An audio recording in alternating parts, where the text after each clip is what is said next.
Doing the 360 defense requires you keep your body in motion at all times, using your arms to defend different angles of attack. The key is keeping your arms at an oblique angle with your hands open and straight so that you don't take any blows straight on. Each is deflected down the angle of your forearm, which reduces its impact.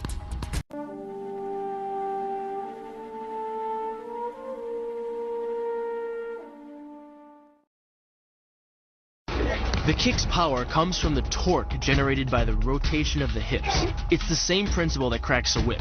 Turning the hips just a few degrees forces the foot to travel a much greater distance and creates a lot of speed as it does. The longer the leg and quicker the rotation, the faster the kick.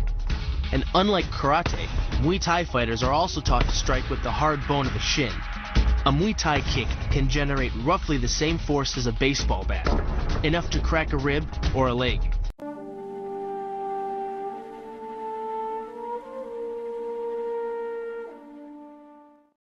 The hyperextension of the elbow, created by pulling back on the locked arm, virtually ensures that he will be taken down.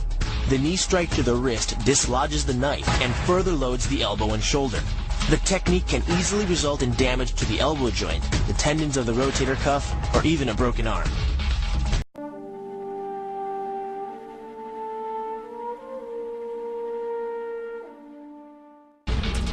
First, the opponent's arm works as a lever to optimize your control. Second, your own back serves as a pivot point for the throw. The strength and stability of your back allows you to throw a much heavier opponent than in a move that requires you to lift him.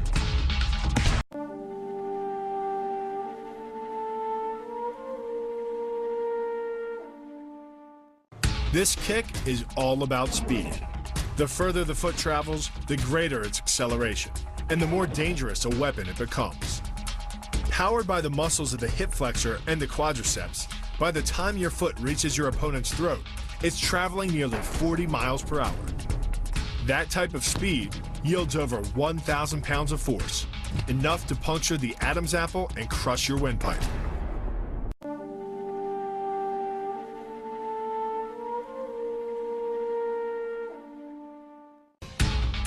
But the real damage from the knee bar doesn't come from gravity. It comes from leverage. Once the knee is locked, your hips act like a fulcrum, and his leg acts like a lever, multiplying any force you apply.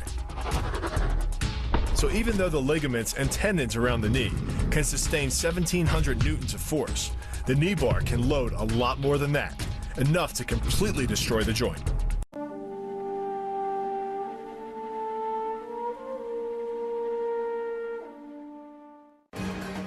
The key to the reap is to get your opponent's center of mass outside his stability zone. To do that, the Marine pushes his opponent at a location above the center of mass, while using his sweeping leg to create a tripping point, which is below his opponent's center of mass.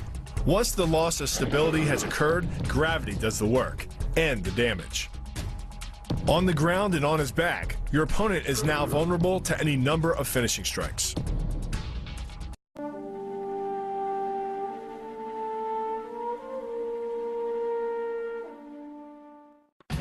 Starting from behind his opponent, the Marine wraps his arm around the enemy's neck and forces his elbow beneath the chin.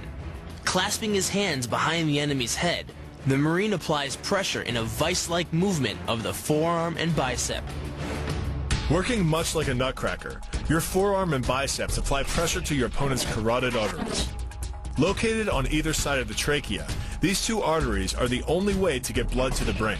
It can take less pressure than squeezing an orange to stop the flow of blood to the arteries. And with no blood flow, the brain shuts down almost instantly. Fight over.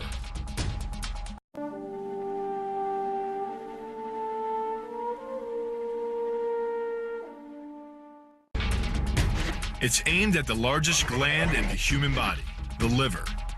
A direct hit won't just bring an opponent down. It can rupture the gland, causing severe internal bleeding. But the liver is well protected by the rib cage, so the kick must be accurate to within half an inch.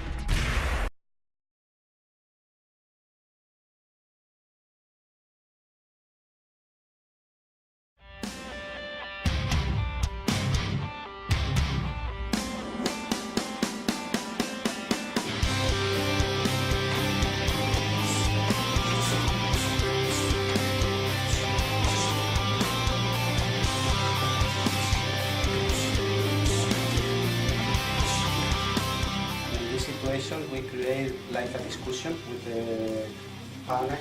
I use this for like a provocation. He attacked to me.